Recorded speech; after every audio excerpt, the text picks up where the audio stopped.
Hello friends, welcome to my channel decision. Always eager to know something. खुद सीखें और दूसरों को भी सिखाएं।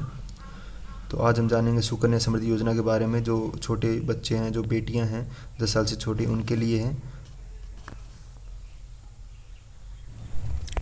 तो चलिए शुरू करते हैं। तो सबसे पहले मैं आपको जनरल फैक्ट्स बताऊंगा। तो जनरल फैक्ट में सबसे पहले है कि भारत सरकार ने जो ये योजना है वो गर्ल चाइल्ड के वेलफेयर को प्रमोट करने के लिए बनाई है।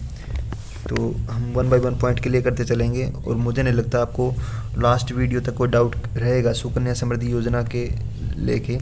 तो सेकंड नंबर का है पॉइंट कि कोई भी गर्ल चाइल्ड के बिहाफ पे उसका जो नेचुरल लीगल गार्जियन है वो खाता खुलवा सकता है। ठीक है। थर्ड है, आप 2 गर्ल चिल्ड्रन या 3 गर्ल चिल्ड्रन का खाता खुलवा सकते हैं, लेकिन 3 गर्ल चिल्ड्रन का तब कब खुलवा सकते हैं यदि आपके सेकंड टाइम में ट्विंस गर्ल्स हुई हैं। मान लो फर्स्ट टाइम में 1 गर्ल हुई है और सेकंड टाइम में ट्विंस हुई हैं, जुड़वा हुई हैं, तो टोटल आप 3 लड़कियों का एक खाता खुलवा सकते हैं। अदरवाइज आप 2 लड़कियों का खाता खुलवा सकते हैं। फोर्थ पॉइंट है कि आप इसमें मंथली 250 रुपीज़ का इंस्टॉलमेंट कर सकते हैं और मैक्सिमम 1.5 लाख तक का एक फाइनेंशियल में इंस्टॉलमेंट कर सकते हैं। तो इसकी टेन्योर की बात की जाए तो टेन्योर इसका 21 साल का है। बहुत सारे लोगों को डाउट होता है कि 21 साल कैसे होता है। कई लोग मानते हैं कि उनकी बेटी जब 21 साल की हो जाएगी तो ये मैच्योर हो जाएगा, लेकिन ऐसा कुछ नहीं है। यदि आपकी बेटी 5 ईयर की है और आपने तब भी अकाउंट ओपन करवाया था तो उसमें 21 ऐड कर दीजिए, टोटल 26। मतलब आपकी बेटी जब 26 साल की हो जाएगी तो ये खाता मैच्योर हो जाएगा। कुल मिला के ये कह सकते हैं कि जब खाते की जो लिमिट है, खाते की जो लाइफ है वो 21 साल जब हो चुकी होगी तो ये मैच्योर हो जाएगा। तो ये भी पॉइंट क्लियर है। उसके बाद आपको जो मैक्सिमम टाइम्स तक जो इंस्टॉलमेंट देनी है, जो डिपॉजिट करना है खाते में, वो 15 साल तक के लिए डिपॉजिट करना है। 15 साल, मान लो आपकी बेटी 3 ईयर की है और तब आपने खाता ओपन करवाया, तो आपको जब वो बेटी आपकी 18 साल की हो जाएगी तब तक आपको खाते में पैसा डलवाते रहना है हर साल। तो इसकी इंटरेस्ट की बात करें तो इंटरेस्ट इसका है 7.60 फ़िलहाल चल रहा है। ठीक है, जो कि चक्रवर्ती ब्याज है। ये आपको समझना होगा। चक्रवर्ती ब्याज काफ़ी, मतलब ब्याज के ऊपर ब्याज है। इन लेमैन में ये समझा सकते हैं कि मान लो 1 साल में आपने 1000 रुपये किया, उस पर 100 रुपये यदि ब्याज मिला है तो टोटल फिर नेक्स्ट ईयर 1100 रुपये पे ब्याज लगेगा। तो जो करंट रेट ऑफ इंटरेस्ट है वो 7.60 है। ठीक है। नेक्स्ट बात करते हैं, यदि आप गवर्नमेंट एम्प्लॉय हैं तो आप 80C के तहत, IT एक्ट 1961 के तहत आप इसमें रिबेट भी ले सकते हैं। और सबसे अच्छी बात कि जो लेटेस्ट फाइनेंशियल बिल के अकॉर्डिंग इस स्कीम को भी PPF जो पब्लिक प्रोविडेंट फंड है उसके तहत एग्जेम्प्ट कैटेगरी में ट्रिपल एग्जेम्प्ट बेनिफिट दे दिया है कि आपको ना तो जो आप अमाउंट इन्वेस्ट कर रहे हैं उस पर टैक्स लगेगा, ना उस पर जो ब्याज कमाओगे आप, ब्याज जो अर्न होगा उस पर भी इंटरेस्ट नहीं लगेगा, और जब पैसा विड्रॉल करोगे उस पर भी इंटरेस्ट नहीं लगेगा। मतलब ये एग्जेम्प्ट ट्रिपल एग्जेम्प्ट की कैटेगरी में शामिल कर दिया है। अब सैलेंट फीचर्स की बात कर लेते हैं कुछ। तो सबसे पहले बात करेंगे कि इस अकाउंट को ओपन कौन करवा सकता है। ये कुछ चीज़ें दोबारा भी होंगी लेकिन अच्छा रिवीजन हो जाएगा। तो ओपन कौन करा सकता है इसको? कोई भी गार्जियन, पेरेंट्स जिसकी बेटी की उम्र 10 साल से कम हो, below the age of 10 years. यदि आपकी बेटी 10 साल से ऊपर है तो आप ये खाता नहीं खुलवा सकते हैं। खाता ये आप खाली एक ही खुलवा सकते हैं, चाहे वो पोस्ट ऑफिस में हो, इधर इन पोस्ट ऑफिस और एनी बैंक में। ठीक है। तो आपकी गर्ल चाइल्ड के नाम पे खाता खुलेगा, लेकिन गार्जियन इसका खाता खुलवा सकते हैं, पेरेंट्स को खाता खुलवा सकते हैं।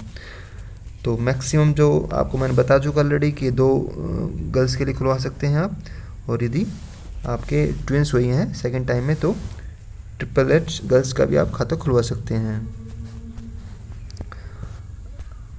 अभी बात करते हैं डिपॉजिट की। डिपॉजिट की मैं ऑलरेडी बता चुका। Account can be open with minimum initial deposit of 250 रुपये से आप खाता खुलवा सकते हैं। मिनिमम डिपॉजिट फाइनेंशियल में 250 रुपये कर सकते हैं और मैक्सिमम 1.5 लाख कर सकते हैं।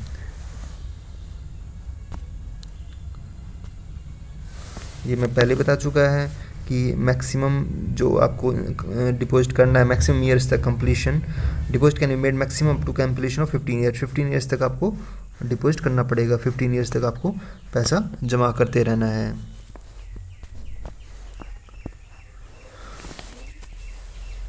Defaulted account can be reviewed before completion of 15 years from the date of opening of account by paying minimum of rupees 250 plus 50 default for his defaulted years। यदि कोई पेरेंट्स पैसा डिपॉजिट करना भूल जाता है किसी पर्टिकुलर ईयर, तो कुछ नहीं है, आप उसको खाते को रिवाइव कर सकते हैं। 250 पर ईयर आपको देना है प्लस 50 पेनल्टी देना है, मतलब 300 पर ईयर के हिसाब से उस खाते को आप रिव्यू कर सकते हैं। अब इंटरेस्ट की बात, इंटरेस्ट मैंने आपको बता दिया है, ठीक है। ऑपरेशन ऑफ अकाउंट, यदि आपकी बेटी 18 ईयर्स की हो चुकी है तो वो खुद इस खाते को ऑपरेट कर सकती है। अब विड्रॉल की बात कर लेते हैं। विड्रॉल आप ले सकते हैं, पार्शियल विड्रॉल ले सकते हैं यदि आपकी बेटी 18 ईयर्स की हो चुकी है और या 10th स्टैंडर्ड उन्होंने कर लिया है। लेकिन विड्रॉल में भी taken up to 50% of balance available at the end of preceding financial year. जो उससे पहले का जो फाइनेंशियल ईयर है, फाइनेंशियल अब 1 अप्रैल से 31 मार्च होता है, तो उससे पहले जो 31 मार्च को जितना पैसा रहा होगा उसका 50% आप 18 साल का जब आपका बच्चा हो जाएगा, बेटी हो जाएगी, तब आप विड्रॉल कर सकते हैं। प्रीमेच्योर क्लोजर की बात कर लेते हैं। तो प्रीमेच्योर क्लोज नॉर्मली आप यदि आप डेथ के केस में कर सकते हैं, on the death of account holder, ठीक है, या फिर कंपेशनेट ग्राउंड पर कर सकते हैं, जैसे life threatening disease, death of the guardian, why whom account operated, मतलब गार्जियन की डेथ हो जाती है तो भी आप खाता ये हो जाएगा खाता मैच्योर हो जाएगा। Complete documentation application required for such closure, okay, documentation वगैरह चाहिएगा। For premature closure of account submit prescribe application form, okay, वो तो है ही, आपको फॉर्म सबमिट करना पड़ेगा। अब फाइनल क्लोजर की बात कर लेते हैं कि जो मैच्योरिटी बोलते हैं जिसको, तो जो मैच्योरिटी है वो 21 साल जब खाते को हो जाएगी तब ये टोटली मैच्योर हो जाएगा। या फिर आप अपनी बेटी की शादी कर देते हैं 18 साल के बाद, तो शादी के शादी के 1 महीने पहले या शादी के 3 महीने बाद ये खाता आप मैच्योर कर सकते हैं। उम्मीद करता हूँ डाउट्स क्लियर हो गए होंगे। तो यदि वीडियो अच्छी लगी हो तो लाइक करें, सब्सक्राइब करें। जय हिंद, जय भारत।